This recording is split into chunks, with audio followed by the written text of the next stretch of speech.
this video, I'm going to share with you why I have never and will never spank or hit my children. Hi guys, Marian here. I am a Jewish mom with 3 little boys ages 6, almost 4, and 1, and I love to share parenting advice and Jewish life here on my YouTube channel. So if you're interested in that, don't forget to hit the red subscribe button and give this video a big thumbs up if you like it. Okay, so I recently got a comment. You have 3 boys. Do you really never spank them? No, I do never. No, I do never. No, I do not.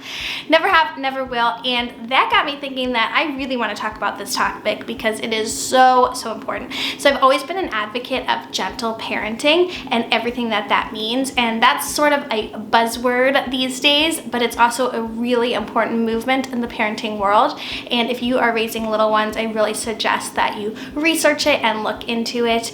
There are so many amazing Instagram accounts and people who are really knowledgeable on this topic, and I myself have done so much research about it, and it's really helped me to have a calm, peaceful, and loving home. I made a video a while ago about Jewish parenting, and I will link it below, and in that video I talk about how it's really against Jewish culture, Jewish values, Torah traditions to spank or hit children, and also why Jewish families are like exceptionally loving towards their children. So if you're interested in the Jewish angle of that, I will link that video for you down below. I'm very thankful to have been raised in a home where there was never any physical repercussions for bad behavior. That was pretty unheard of in my home and family and community. And as I grew up and became a parent myself, I realized that if you were raised in a home like that, it's pretty hard to imagine not parenting in the same way. So that's also part of the reason why I share videos like this, is just to inspire and educate on the other philosophies of parenting out there.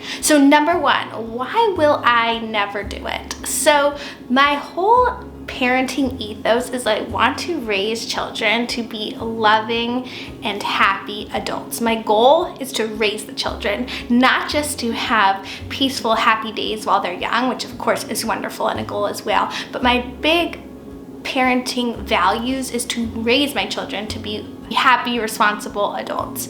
So when you're raised in a system of physical violence and punishment, that is what your body and mind learns, that whoever can physically control you, whoever can hurt you, is who you have to listen to. So when you think about parenting from that perspective, it really helps you reevaluate those choices. So the goal is not to get your kids to listen to every word you say, but to develop an understanding of what it means to be part of a family community, to develop an understanding of respect and love.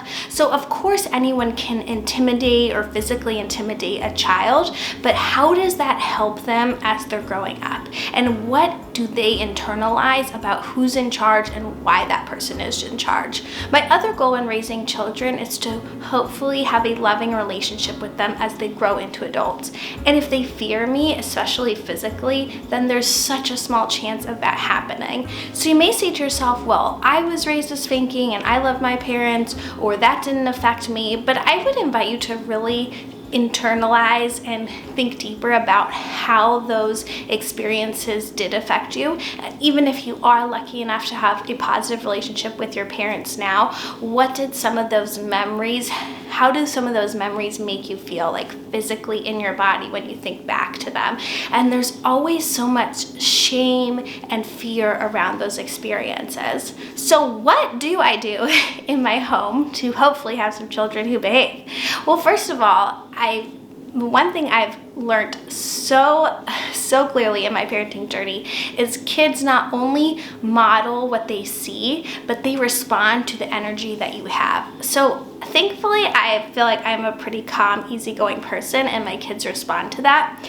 And when they are in the red zone, so we talk about zones, green, yellow, and red. Green is they're happy, they're ready to learn. There's also blue, the sad zone, and a lot of schools have adopted this model too. Yellow means you're getting into a place of more of a panic, and red is like total shutdown tantrum mode. So every kid goes into the red zone, every human goes into the red zone. And what we want to teach our children throughout their childhood is how to come back down from that, so that when we do get upset, we're not throwing things, hitting, we are able to take a moment, take a breath, and calm down.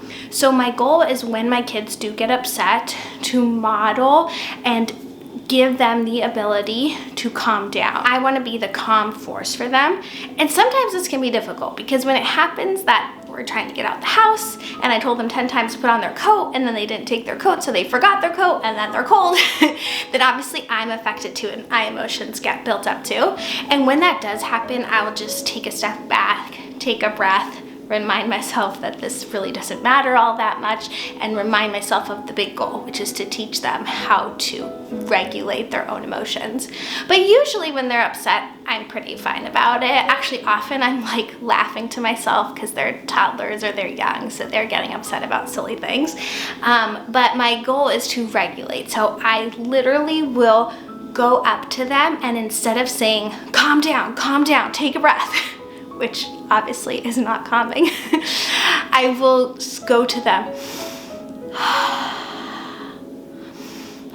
and they will respond to the physical things that I am doing. And so we have this thing called hot dog breaths where we smell the hot dogs, and it's just something that's funny that makes them laugh. So sometimes it's not to sort of, it's not to diminish their feelings. I don't like when parents make their kids laugh as in like, oh, your feelings are silly, just move on. It's more to help them calm down. So if they're upset, I will say to them, let's do a hot dog breath. I smell a warm hot dog on the grill. It smells like peanut butter. And so that's just a mental trick to get them out of that zone, and also a physical trick to help them regulate their breath. So that is how I will never resort to spanking or anything like that, because I have the tools in place when they get in the red zone to calm them down.